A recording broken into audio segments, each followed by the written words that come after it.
তো hi guys, আমরা এখন গহনাগা পার হলাম। আমরা যাচ্ছি মেলা, হুজুর সাহেবের মেলা। তো দেখতেই পাচ্ছ রাস্তাটা, আমি আমার গেটআপ টেটআপ দেখতেই পাচ্ছ। ভালো লাগছে কিনা কমেন্টে বলবা সবাই। তো গাইস, কালীবাড়ির ওখানে আসলাম, গাড়িটা ওখানে ঢুকতে দিল না, তার জন্য এখন আমরা হাঁটে হেঁটে যাচ্ছি বাইপাস দিয়ে। ওরা আগে আগে যাচ্ছে, আমি পিছিয়ে পিছিয়ে গাইস। তো আমরা মেলার মাঠে চলে আসলাম, এখন যাবো ভিতরে, দেখবো ভিড় কিরকম। তো মেলার ভিতরে চলে আসলাম, ভিড় মোটামুটি ভালোই আছে। তো মেলা সবাই আসবেন, দেখবেন।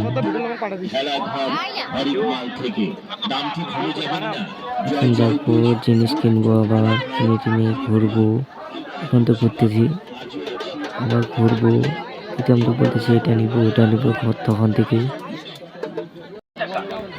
তো প্রীতম মর্নিংয়ের চশমা নিতে চলে আসলাম। চশমার কালেকশন দেখতে পাচ্ছ, তোমার টুপিরও কালেকশন দেখতে পাচ্ছ, ওর হাতেই আছে চশমাটা গাছ। তো আমরা এখানে উপরে উঠলাম জলের ট্যাঙ্কের এখানে, ওরা তো উঠতে চাইছে না, ওদেরকে জোর করে আনলাম। এখান থেকে মানে ক্লিয়ার ভিউটা আসতেছে, কত বড় মেলাটা, কতগুলো দোকান আছে, সব ক্লিয়ার দেখা যাচ্ছে গাইস। সেটার জন্য এখানে উপরে উঠলাম। যদি আমার ভিডিও ভালো লাগে লাইক কমেন্ট শেয়ার করবা, সবাইকে দেখার সুযোগ করে দেবা। তো দেখতেই পাচ্ছ মেলার ভিউটা এখানে। মেলা আসি 12টার দিকে, এখন বাজে তোমার 5টা গাইস। তো দেখতেই পাচ্ছ রাস্তার মধ্যে কত জ্যাম, বড় বড় গাড়িগুলো আসতেছে, সেটার জন্য আমরা আস্তে আস্তে আগাচ্ছি।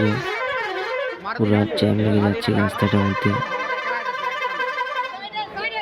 তাও অনেকটা ভিড় আছে। তো রাস্তাটা দেখতেই পাচ্ছ তোমরা মানুষগুলোকে, আর আমরা তার সাথে ইয়ার্কি করে যাচ্ছি।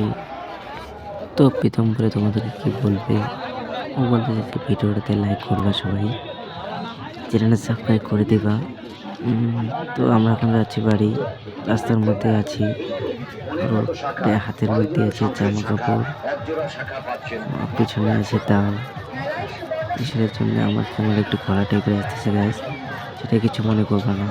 তো গাইস, ভিডিওটা যদি ভালো লাগে লাইক কমেন্ট শেয়ার করবা, সবাইকে দেখার সুযোগ করে দেবা। টাটা।